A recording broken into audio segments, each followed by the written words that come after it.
রাজ্যের বিভিন্ন প্রান্তে শ্রমিক শ্রেণীর ১২০ পরিবারের প্রায় ৬০০ ভোটার সিপিআইএম ত্যাগ করে পদ্ম শিবিরে যোগদান করেন। এই দিনের এই যোগদান সভা আয়োজিত হয় বিজেপি সদর দপ্তরে।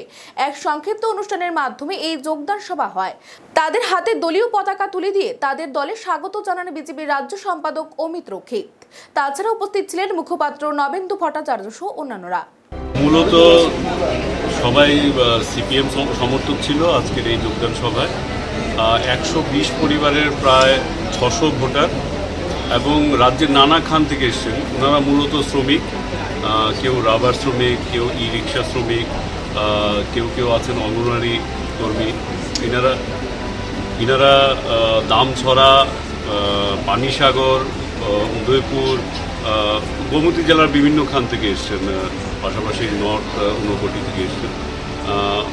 ইনারা বিগত দিনে বাম শাসন দেখেছেন, বর্তমান সময়ে ভারতীয় জনতা পার্টির নেতৃত্বে সারা দেশের সরকার, রাজ্যের সরকার দেখছেন এবং ওনারা তুল্যমূল্য বিচার করে এই সরকারের থেকে যেভাবে মানে কোনো দলীয় রং না দেখে, বিচারধারা না দেখে সবাইকে যেভাবে সমভাবে দেখছেন এবং সবার আর্থসামাজিক উন্নয়নের পেছনে কাজ করছেন, তা দেখে অনুপ্রাণিত হয়ে আজকে আমাদের সদর কার্যালয়, দলীয় কার্যালয়ে এসে যোগদান করেছেন।